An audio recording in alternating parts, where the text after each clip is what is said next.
Homens de Oração e Avivamento, Leonard Ravenhill.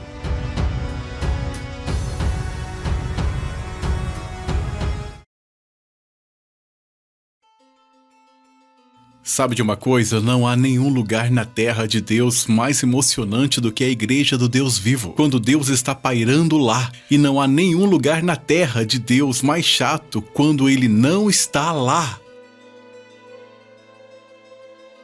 Quanto tempo você acha que Deus vai tolerar nossa iniquidade e nosso pecado na Inglaterra e nos Estados Unidos? Nós tivemos os maiores avivamentos da história. Nós produzimos os maiores professores da palavra de Deus na história.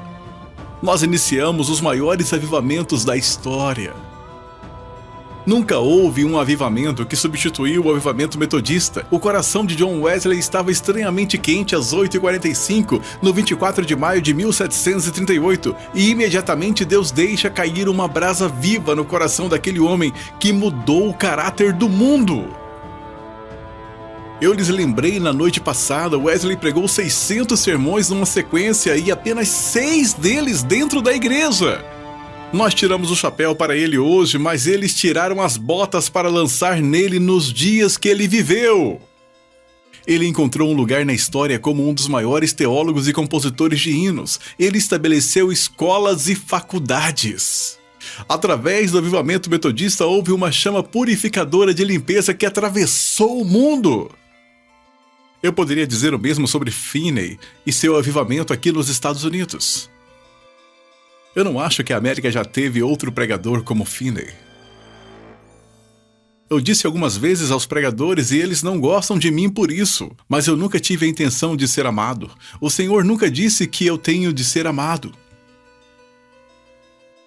Eu disse aos pregadores, por vezes, que eu acho que os evangelistas são as pessoas mais estúpidas do mundo. Eles querem romper a terra lavrada, semear a semente, aguá-la e fazer a colheita em 20 minutos. Ninguém mais espera fazer isso, só os pregadores. Finney pregou 28 noites seguidas e nunca fez um apelo ao altar. Ele não pregou o amor de Deus, ele pregou a ira de Deus. Ele não disse, você é uma boa pessoa, Deus ama você, mas odeia seus pecados. Ele disse, Deus se ira com os perversos todos os dias. Ele não pregou amor, ele pregou juízo. Ele não pregou misericórdia, ele pregou juízo. Ele não pregou o amor de Deus, ele pregou a ira de Deus. Ele não pregou o céu, ele pregou o inferno. Ele não pregou graça, ele pregou lei. Noite após noite, ele esmurrou essas pessoas e elas ouviram até que elas estavam em um estado de esgotamento mental e finalmente o fogo de Deus romperia. Lembre-se que ele foi para uma cidade como Worcester, Nova York, e teve uma cruzada lá por cerca de 2 meses. Ele deixou centenas de milhares de pessoas genuinamente nascidas de novo do Espírito de Deus.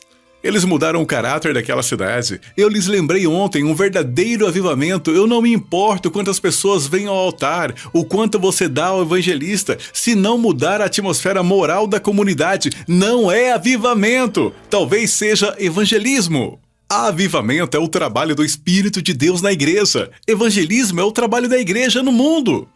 Eu disse isso muitas vezes, minha querida esposa pode dizer, Deus me mostrou todos os dons do Espírito, mais ou menos 17, não apenas 9. Todos os dons, incluindo dons ministeriais, de apóstolo, de mestre, de evangelista e de profeta. E Deus disse, Ravenhill, você pode ter qualquer um desses, mas apenas um. E ele disse, você pode ter aquele ministério de oração, não haverá nada público nele. Eu escolhi este ministério. Sabe, quando falamos de oração, falamos de um jovem que realmente se matou orando. David Brainerd morreu aos 28 anos de idade. Orou por vezes ajoelhado na neve, quando a neve estava até o queixo. Ele disse que só podia chegar nas pontas de seus dedos no final do dia, quando ele lutou por 10 horas de oração. Ele tinha tuberculose e quando ele espirrava, ele aspergia a neve com o sangue que saía de seus pulmões. Se você pensasse que era uma pétala de rosa e pegasse e esticasse, era como esticar um pedaço de seus pulmões. Ele literalmente orou até a morte. Payson, de Portland. O homem que não tinha um carpete no chão do quarto dele, ele tinha um piso de madeira como este, e depois que ele morreu, eles acharam ranhuras naquele chão, 2 ranhuras na parte lateral da sua cama, longas ranhuras. Enquanto eles lavavam o corpo para enterrar, eles descobriram que ele tinha grandes cascos nos joelhos, e alguém juntou as coisas e disse: este é o lugar onde ele costumava orar. Ele orava intercedendo desta forma, até ele desgastar as ranhuras no chão do seu quarto. Oh, eu posso dar-lhes uma lista de um monte de homens na história. Eu tenho um monte de livros sobre as minhas prateleiras. Homens que se embriagaram em oração. Homens que passaram dias e noites lutando em oração, amarrando principados no poder. Eu costumo dizer minhas orações. Mas eu oro mesmo?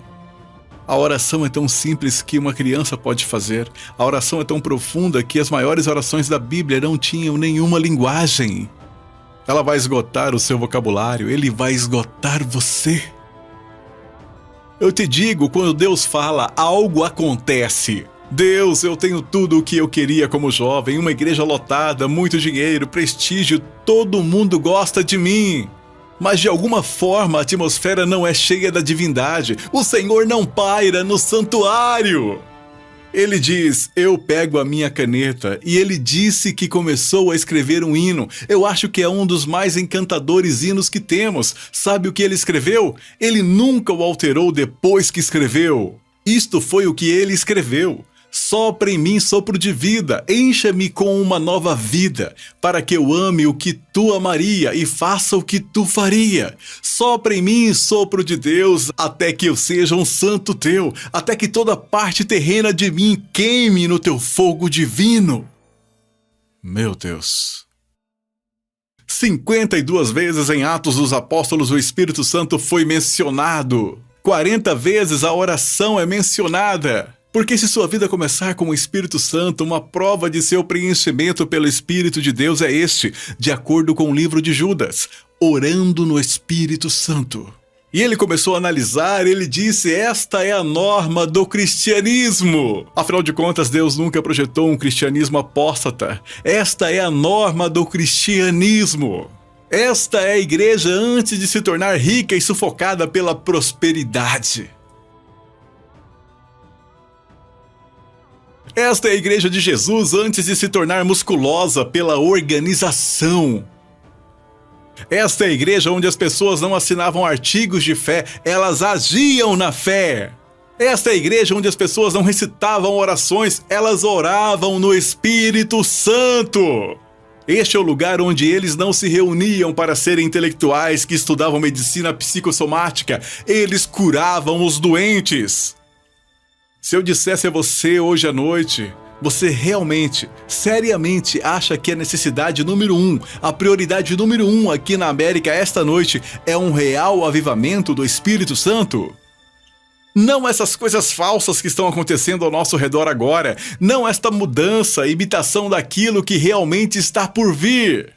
Porque quando Deus vier, Ele não virá apenas para tocar algumas pessoas carismáticas. Quando Deus vier, Ele vai abalar essa nação de dentro para fora, como um cão terrier sacode um rato. Enquanto a igreja está à procura de melhores métodos, melhor maquinário, mais dinheiro e mais publicidade, Deus está à procura de melhores homens. Isso é tudo o que Ele está procurando. Louvado seja o nome do Senhor. A Deus seja toda a glória. Obrigado por assistir até aqui. Deus abençoe a sua vida e aqueles que tu amas.